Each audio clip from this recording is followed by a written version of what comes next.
Bueno, descanso mediante, volvemos a los aglomerantes aglomerados. En la primera etapa, la primera parte de la clase, dentro de estos aglomerantes aglomerados, habíamos dejado allí a la vista el tema de las mezclas. En el tema de las mezclas van a observar en el mismo cuadro que en el anterior que tenemos un aglomerante. Recordemos, aglomerante, estamos hablando de los cementos, de las cales y de los yesos, que necesitábamos tener agua para que genere ese proceso de fragüe y posteriormente el endurecimiento, y tenemos que tener el inerte. Quiere decir que una mezcla se comporta o se conforma con un aglomerante, con agua y con un inerte.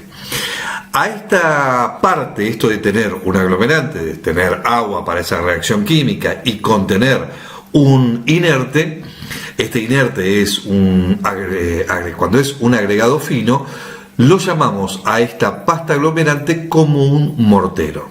Quiere decir que el mortero, aglomerante y agregado fino más agua es lo que lo conforma.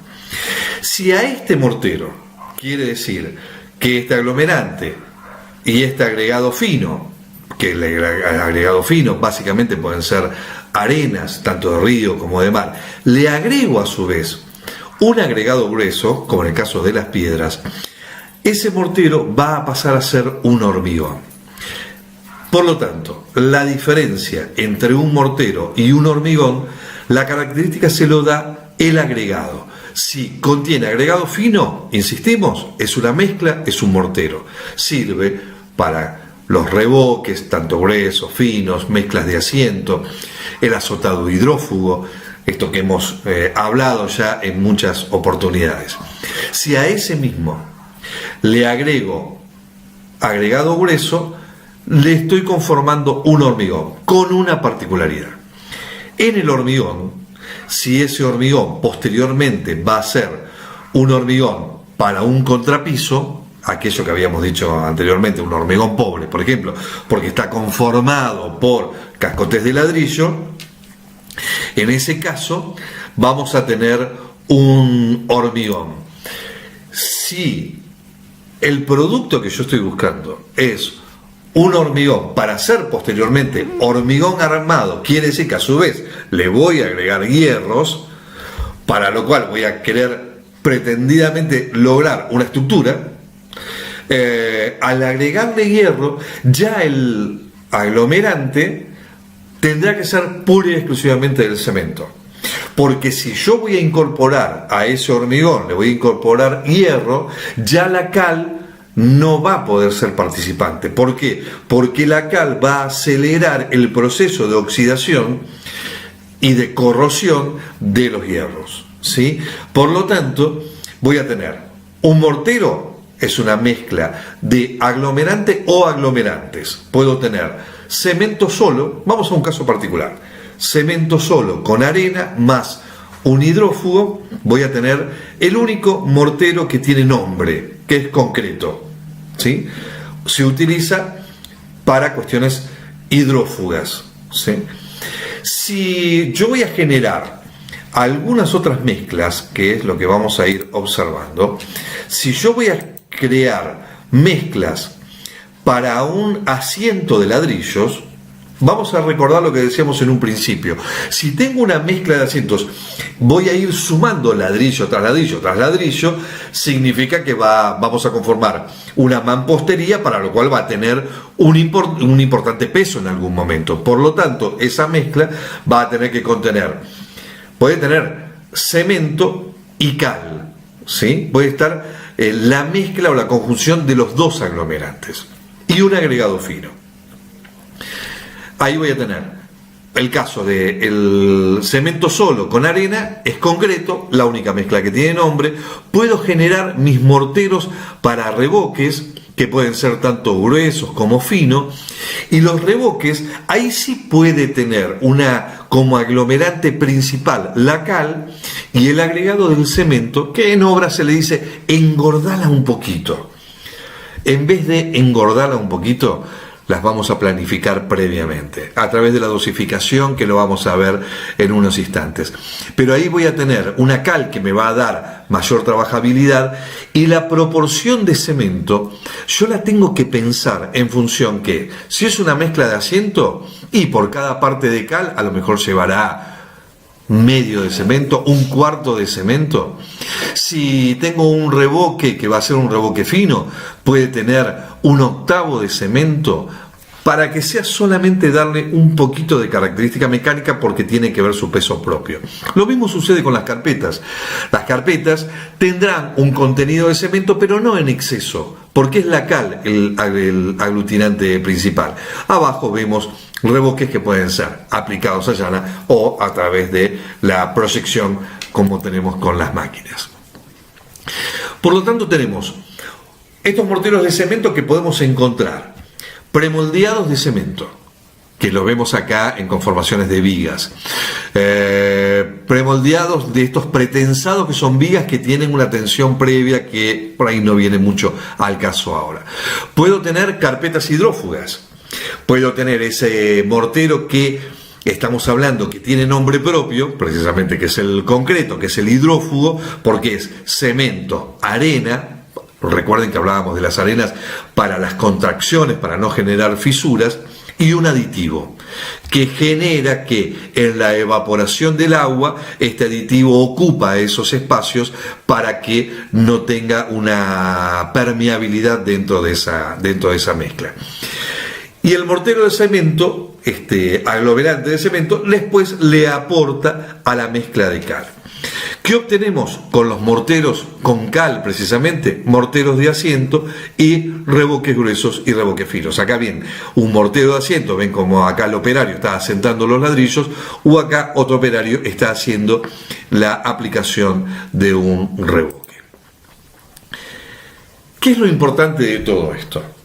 Porque hasta acá estábamos hablando que tiene una parte de cemento, que tiene una parte de cal, que pueden ser morteros que trabajan en conjunto, que tienen una parte mínima o menor de cemento y una mayor cantidad de cal, o son solamente de cemento y tienen arena. Lo que estamos hablando en este caso es la dosificación. La dosificación, ¿qué significa? Que esto, si volvemos al principio y decíamos, es una mezcla homogénea de materiales que la integran y que la componen un aglomerante, que es el que le da cohesión y adhesión, y los elementos de arenas, por ejemplo, como agregados finos, o piedras también que se incorporan para agregados gruesos. Lo que estamos hablando en este caso, y es para empezar a comprometernos, es pensar en la dosificación. Significa un paso más de lo que veníamos diciendo. La dosificación, ¿a qué hace referencia? A las cantidades que cada una de esas mezclas posee, ¿sí? Entonces, las cantidades son las que le va a determinar precisamente la característica a ese mortero, que decíamos que en algún momento las mezclas son el punto de partida también para poder diseñarlas. Nosotros determinamos como arquitectos y los responsables de la obra cómo son esas mezclas, cómo son esa dosificación, qué partes las conforman. Entonces, estamos hablando que se especifica en volúmenes. Puede ser en volúmenes o pueden ser en pesos. ¿Cuándo se conforma en volúmenes? Cuando nosotros estamos haciendo, por ejemplo, una mezcla in situ. ¿Sí? ¿Qué significa in situ? Que esta mezcla la estamos haciendo en la obra. ¿Qué significa que la estamos haciendo en la obra? Que tenemos el trompito, esa mezcladora del cual yo le voy incorporando los materiales. ¿Cómo se lo incorporo los materiales? Con una unidad de medida. ¿Cuál es esa unidad de medida? Por ejemplo, un balde. Quiere decir que si yo voy a hacer una mezcla, por ejemplo un concreto, que tiene una parte de cemento y 3 partes de arena, va a significar que voy a tomar un balde, voy a completar ese balde de una parte de cemento, y luego voy a repetir la operación con 3 baldes de arena. Estoy hablando de partes. Cuando yo doy una dosificación, en primer término va el aglomerante, después el agregado. Ahí tenemos, por ejemplo, un cuarto de cemento, una parte de cal y 3 partes de arena. Si yo estoy en la obra, voy a poner un cuarto de balde de cemento, voy a poner un balde de cal y voy a poner 3 baldes de arena. Lo voy a incorporar en ese trompito que va a ir mezclando y le voy a ir agregando de a poco el agua, que ya vamos a ver de la importancia que tiene. Por eso les dice ahí, lo importante es que nosotros mantengamos la unidad de medida. Anticipándonos un poquito al ejercicio que ustedes van a hacer, que es hacer precisamente una probeta, van a tener que mezclar un cuarto de cemento, puede ser un cuarto de una cucharita y 3 cucharitas de harina para mezclarlas y en un vasito lograr una probeta. Puede ser esa unidad de medida un vasito o un camión. Lo importante es que se mantenga esa relación. Yo puedo tener un camión de cemento y 3 camiones de arena. No importa, puedo tener un container de cemento y 3 containers de arena. No importa, lo importante es la relación, es esa proporción que tengo entre los aglomerantes y los agregados. O, además, entre los aglomerantes, porque los aglomerantes de las mezclas también se componen de varios aglomerantes, como lo estábamos diciendo precisamente en este ejemplo. Vamos a agregarle en este punto que cada uno de los materiales, si ustedes se acuerdan cuando en aquella teórica veíamos las propiedades de los materiales, uno de los temas centrales de las propiedades de los materiales tenían que ver con ese volumen real y ese volumen aparente. El volumen aparente es el que yo veo, el que me aparece, es el que yo compro. Entonces, ese cemento que yo tengo, que lo vuelco, cuando lo incorporo a la mezcla y va a participar en una reacción química, empieza a tener diferencia. Ahí está ese coeficiente de aporte. Quiere decir que de esa parte, una parte es el 0,47 parte la que va a participar en la mezcla. Quiere decir que es un 55%. Cada uno de los materiales tabulados, como tenemos todos siempre, tabulado, vamos a tener los coeficientes de aporte del cemento, el 55%, lo mismo que en cales, 50% arena fina y 43% arena mediana. Seguro, no hace falta que les aclare qué es lo que tiene que ver acá, cuál es la relación con esto, qué es lo que está implicando, la cantidad de vacíos que voy a encontrar en la diferencia entre ese volumen real y ese volumen aparente.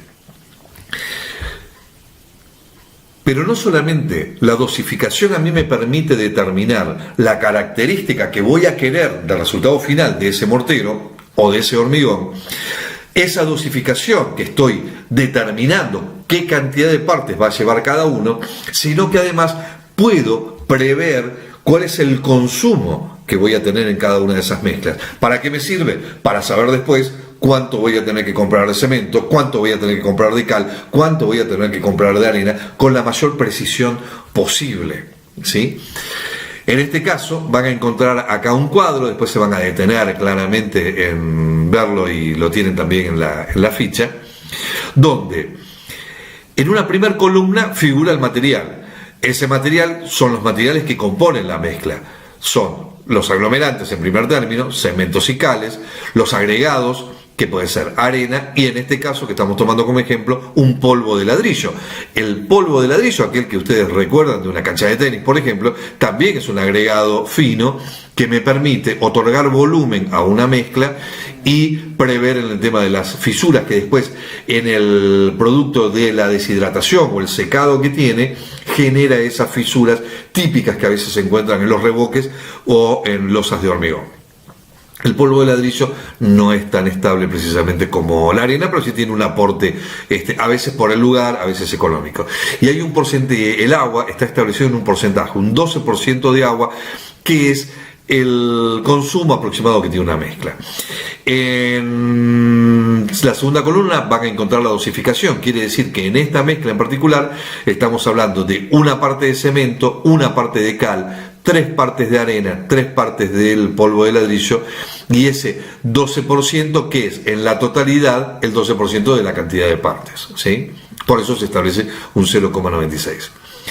El coeficiente de aporte es lo que representa de lo que aporte, que decíamos en la tabla o en el gráfico anterior, lo que aporte para la mezcla. El paso es muy simple para poder determinar, y acá se diferencia en aquellos materiales que nosotros compramos por peso o en aquellos materiales que nosotros compramos por volumen. Veamos, en el caso del cemento, nosotros tendríamos que multiplicar la parte que conforma dentro del producto final por el coeficiente de aporte. Cuando nosotros obtenemos esto, vamos a tener el volumen real. Ese volumen real es cuando teníamos un volumen aparente, ya afectado por la cantidad de partes. Si decimos tenemos una parte de cemento, pero equivale al 0,47%, porque es la parte que aporta el cemento, es 0,47. Si es ese 0,47 de una parte pasa a ser 0,47, si yo lo multiplico de la cantidad del volumen real que obtengo, que es la sumatoria, ahora sí, de los volúmenes reales, del aparente paso al real, del cemento 0,47, de la cal hidráulica a 0,45, arena 1,71, porque tiene 0,56 de las tres partes, y del polvo de ladrillo 0,56 de las tres partes, me otorga 1,68, voy a obtener ese 5,27, que es el volumen real de mezcla. Si yo tengo ese 5,27, cuando hablo de los materiales de peso, es por el peso específico. 1400 en el cemento me va a dar que voy a tener 268 kilogramos para ese metro cúbico que yo quiero de esa dosificación que había establecido. Así es con el resto, y así también con las tres partes de arena, producto del volumen real, me va a determinar la cantidad de arena que yo voy a necesitar. Quiere decir que para un metro cúbico de esta dosificación específica voy a necesitar 268 kilos de cemento. Ay, si hubiese sido un producto completo de 50, sabría cuántas bolsas de cemento podría llegar a comprar. Acá voy a tener o un sobrante o voy a tener que comprar una fracción. Pero voy a tener que necesitar para un metro cúbico 268 kilos de cemento, 118 kilos de arena, de cal, para lo cual estos 118 voy a tener que dividirla por los 30 kilos que tiene la bolsa de arena para saber qué cantidad voy a tener que comprar, y el 0,57 metro cúbico de arena y el 0,57 metro cúbico de polvo de ladrillo. Con la dosificación yo puedo tener una aproximación. Entonces significa que cuando voy a comprar el material para los revoques, por ejemplo, voy a determinar la cantidad de metros cúbicos de esa superficie con un espesor estimado, y ahí voy a poder determinar qué cantidad de material yo voy a necesitar para comprar. Cuanto más cerca es, mayor nuestra responsabilidad o funcionamiento que le estamos dando dentro de la obra, que es el rol que tenemos que cumplir como directores de la obra y también fundamentalmente como proyectistas de la misma. Decíamos que dentro de este panorama hay una gran particularidad que presentamos acá al gran invitado de la mesa, ya dejando de lado nuestro enanito de jardín, que es precisamente el hormigón. ¿Por qué decimos el hormigón? Porque es el que cumple gran parte dentro de nuestras estructuras y nuestros funcionamientos dentro de la obra. ¿Por qué figura acá en primer término el Panteón de Agripa o es el Panteón de Roma?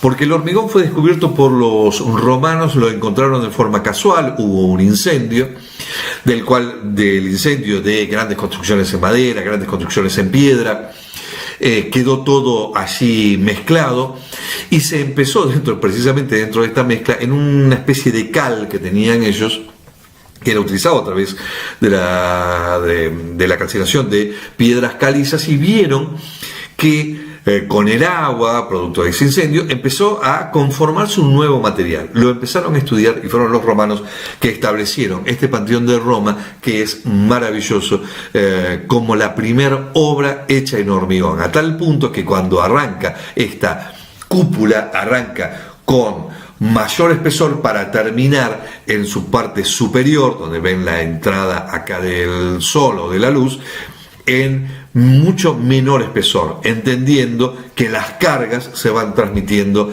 hasta la base, para lo cual se requiere una mayor contención. Decíamos que las dosificaciones se establecen en obra en partes. Cuando nosotros compramos precisamente un hormigón elaborado, ya lo compramos en planta, se establecen por pesos. Nosotros compramos, por ejemplo, un hormigón de 350 kilos, cuando determinamos un hormigón de 300 kilos, un hormigón de 350 kilos, es la cantidad de kilos de cemento que va a contener ese hormigón. Acuérdense que acá separamos, olvidamos, ¿sí? Dejamos de lado totalmente las cales, porque si ven en las imágenes por debajo, este hormigón está conformado de hormigón armado, precisamente de barras de hierro. No podría estar conteniendo cal en su interior, porque serían realmente para afectarlas. Hablar del hormigón es hablar casi de una ciencia pura y exclusiva dentro de la arquitectura. Hay muchísimo para hablar y ustedes lo irán aprendiendo a lo largo de su carrera y fundamentalmente a través de su experiencia precisamente en obra. ¿Por qué? Porque el hormigón es casi una ciencia. Se estudia permanentemente, se realiza exhaustivamente ensayos del comportamiento del hormigón, y acá empieza a aparecer nuestra facultad de arquitectura, donde tiene nuestra propia facultad un laboratorio de ensayo de materiales, donde precisamente se estudia y se analiza el comportamiento de los hormigones que se venden para distintas obras de nuestra ciudad. Esto se hace a través, como lo ven acá abajo, resistencia a la compresión, a través de ensayos de probetas cilíndricas que se trasladan al laboratorio de nuestra facultad, y ahí a través de prensas se realiza el estudio y el ensayo a la compresión. Dentro de este hormigón, decíamos, tenemos hormigones de relleno, del cual ven acá el operario generando un contrapiso, ya tiene las reglas establecidas, no tiene un compromiso estructural como sí lo tienen las estructuras resistentes, donde estamos hablando de hormigones que contienen pura y exclusivamente cemento, como en la imagen de abajo, y también su agregado grueso y agregado fino, que es arena, piedras, y también puede estar el invitado de estos últimos tiempos, como es el polvo de piedra. Decíamos que hablar del hormigón es hablar de la edad. Decíamos que la resistencia se incrementa a través del tiempo, en principio a partir de los 28 días. ¿Por qué hacemos referencia a los 28 días? Porque les comentábamos que este material lo que requiere es de un molde. Yo ingreso ese material dentro del molde, lo dejo 28 días y después puedo desmoldarlo en aquellas piezas que tienen un compromiso estructural, fundamentalmente aquellas piezas que están trabajando muy comprometidas a la flexión, fundamentalmente. Puedo desencofrar algunas otras, pero no vienen al caso. Decíamos en un principio también, cuando hablábamos de dosificación, hablábamos precisamente de la cantidad de agua. Hay un gran estudio del hormigón con el tema de la relación del agua-cemento, cuando estamos hablando del agua que se incorpora a la mezcla. Si esa relación se altera, se pierde la resistencia mecánica, esa resistencia que tiene para soportar cargas a mayor cantidad de tiempo. Esto es una contradicción a veces en la operatividad del hormigón, porque cuando estamos en obra a veces preferimos agregarle agua para que sea más plástico y poder completar los encofrados con mayor rapidez, dado que estamos con los jornales de trabajo. Pero esos agregados de agua afectan la resistencia posterior mecánica que tiene esa estructura. Por eso hablábamos en un principio de los aditivos, que es la química ha ofrecido y ha establecido productos que pueden reemplazar el agua para darle esa mayor plasticidad sin afectar precisamente a esa condición de resistencia mecánica. La cantidad de cemento, a mayor cantidad de cemento, si bien afecta a la economía, pero genera una mayor cantidad y calidad que tiene ese hormigón. La naturaleza de los agregados, que tiene que ver precisamente si son los granos más finos, requieren mayor cantidad de mortero. Agregados absorbentes disminuyen la relación agua-cemento, aumenta la resistencia, disminuye la consistencia. Bueno, es como un juego que se va estableciendo así en este arte, que es precisamente para muchos especialistas la conformación de un hormigón.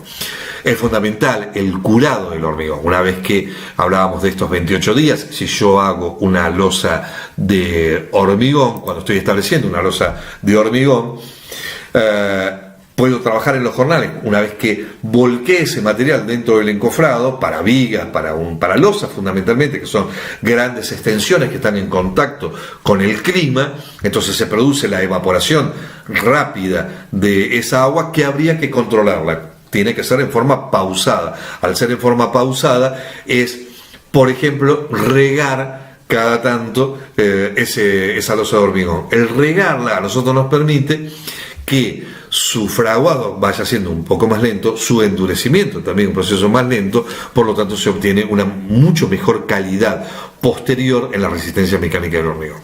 Digo, como conceptos básicos para interpretar este material que tiene, como ya les digo, todo un tratado por detrás para la comprensión y fundamentalmente para el desarrollo del mismo. Este hormigón, cuando le incorporamos el hierro, estamos hablando precisamente del hormigón armado. Es este comportamiento que tiene en conjunto entre el hormigón y las barras de hierro. ¿Qué es lo que tiene de bueno? El hormigón con el hierro tiene similares coeficientes de dilatación térmica, para lo cual sus dilataciones y contracciones van acompañándose mutuamente. Esto hace que el otro punto importante es la adherencia, que ese hierro no se desprenda dentro del cuerpo del material del hormigón, si no trabajaría en forma distinta. Entonces, ahí sí puedo tener un hormigón que me va a soportar el material en sí, los grandes esfuerzos de compresión y el aporte del hierro de aquello que no soporta el hormigón, que es precisamente la tracción. Entonces ahí interviene el hierro para otorgarle esa condición. Otro de los puntos es la no oxidación de estas barras, que en estado normal o en buen estado el hormigón las protege para que precisamente no tenga este proceso de oxidación. Maravillosa imagen de la utilización del hormigón. Acá volvemos a un principio: cuando se interpreta a través del conocimiento de un material, se puede lograr a través del diseño encuentros, figuras como la que estamos observando aquí. ¿Cuáles son las ventajas del hormigón? Es monolítico, es incombustible, tiene una gran posibilidad de no ser atacado realmente por el fuego o retarda. Tiene un bajo costo de mantenimiento, si ustedes observan en esta imagen, no requiere de pinturas, si es que lo estamos trabajando en estas condiciones. Y tiene básicamente infinidad de formas. Desde el brutalismo, aquel movimiento que en la utilización de su origen del hormigón le da, entre otros, el maestro Le Corbusier, hasta nuestros días, permitió a lo largo de todo este tiempo y este contexto y periodo de la arquitectura el desarrollo de formas que han sido maravillosas, y vamos a ver algunos de los ejemplos. ¿Cuáles son las desventajas? Tiene secciones fuertes y muy pesadas. Cuando hacemos el cálculo de los pesos, y recuerdan ustedes cuando estábamos haciendo el ejercicio de propiedades mecánicas, el 75% de los pesos se establece para las propias piezas del hormigón.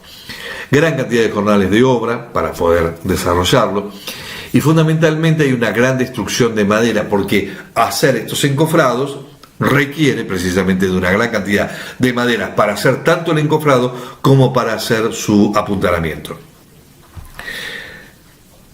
¿Cuáles son las operaciones que nosotros como arquitectos debemos controlar?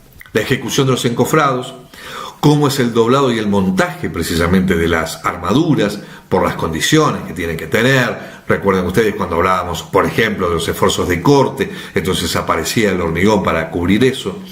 ¿Cuál es la fabricación y el colado del hormigón? Fundamentalmente, si esa fabricación del hormigón lo hacemos en la obra o lo compramos en planta.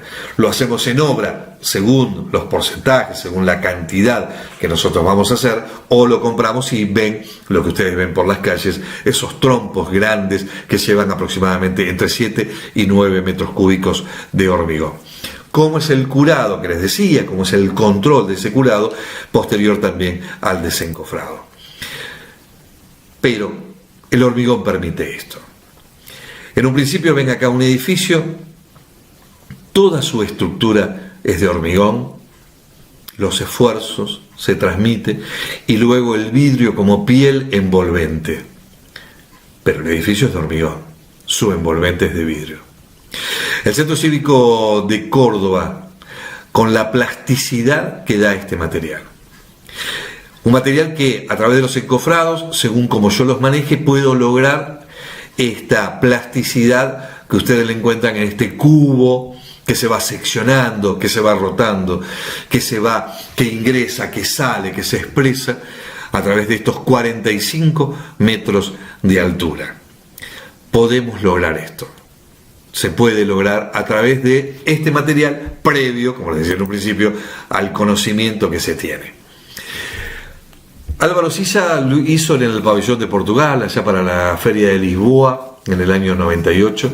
Esto que ven como una lámina, que da una sensación que uno se pregunta, eso es una lona, eso es una tela. No, es precisamente una lámina de hormigón. Tiene en cada uno de los puntos los tensores de los hierros que la conforman para poder soportar esa tracción. Esa concatenaria que está acompañada, esa lámina de hormigón que va de un extremo al otro en una magnitud importantísima y que permite ese espacio, ese semicubierto maravilloso que tiene por debajo de esa lámina que flota allí en el aire como una hoja suspendida en el tiempo, que es esa precisamente lámina de hormigón. Después hay desarrollos tecnológicos.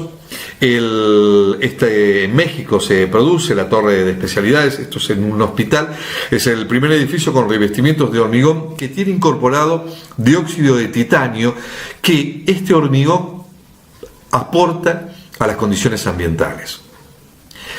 Reduce los elementos contaminantes del aire. No solamente genera esta plasticidad, esta piel, estos entramados que tiene de la arquitectura su cuestión maravillosa, sino que además tiene incorporaciones, como decíamos en un principio, y estas incorporaciones tienen en el desarrollo tecnológico del hormigón la sustentabilidad.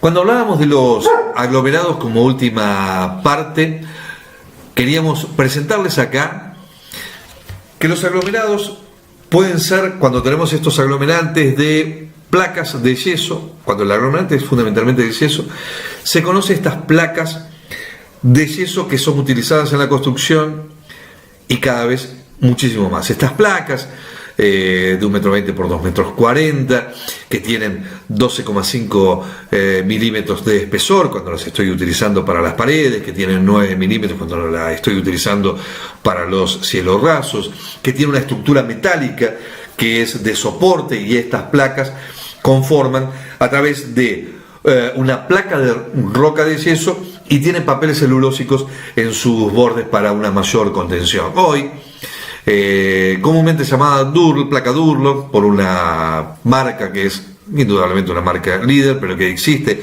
en la Argentina, al menos 2 marcas más que permiten avanzar dentro del mercado y que hacen de la obra realmente el acelerar enormemente los tiempos, ¿sí?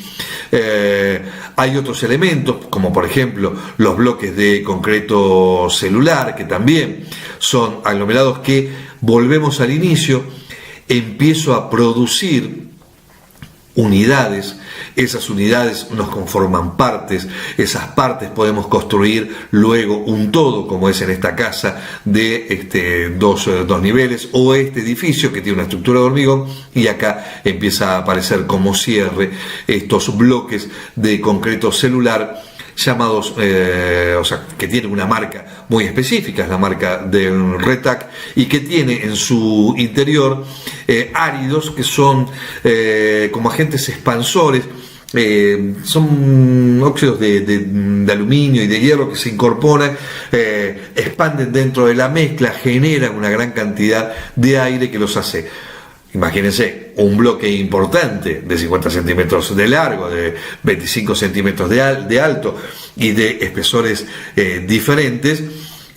Podemos lograr materiales de o sea, que son muy livianos. Si son muy livianos, ustedes seguramente ya están anticipando que tiene grandes características térmicas, ¿sí? Y también lo tiene como acústica, en tanto no como aislantes, sino como absorbentes del sonido. Digo, elementos que son estos aglomerados, estos productos que vamos encontrando. De estos hay un montón dentro de la obra. De los aglomerados que están conformados precisamente de los aglomerantes que hablábamos en un principio.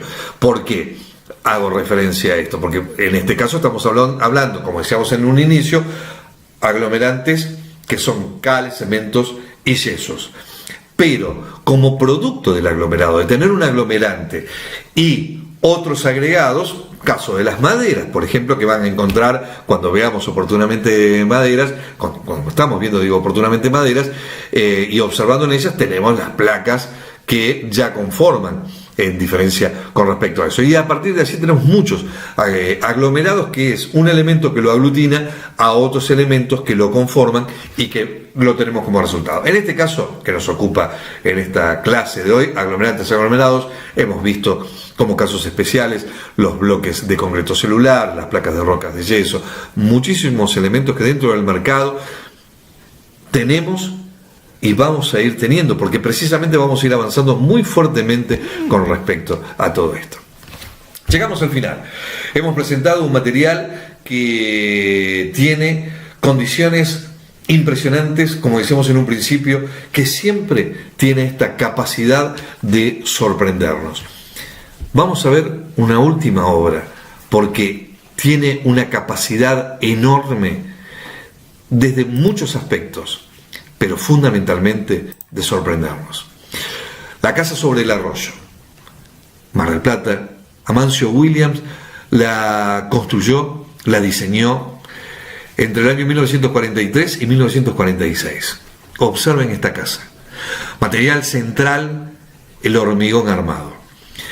Algo maravilloso, suspendido sobre ese arco que está dando la posibilidad que por debajo transite, circule ese arroyo que era existente en ese lugar. Amancio Williams se lo hizo a su padre, un pianista que disfrutaba de este lugar como único, que disfrutamos nosotros en lo que queda, lamentablemente no en buen estado, tuvo incendios, actos vandálicos, pero allí se sostiene, aún así se sostiene. Este elemento, cuando se realizaban aquellas casas aquí características del pintoresquismo en Mar del Plata, sobrecargadas de ornamentación, Amancio Williams tomó el lápiz, trazó 2 líneas y hizo esta maravilla dentro de la arquitectura que tiene, por supuesto, el principio de patrimonio arquitectónico mundial y que trasciende absolutamente todas las fronteras. ¿Por qué lo dejamos? Porque esta es la característica que nos da este material. Solamente tiene una condición, que es el acto creativo para darle el mejor uso y la utilización del mismo. Aglomerantes, aglomerados, otra de las familias de materiales que componen introducción a las construcciones. Gracias.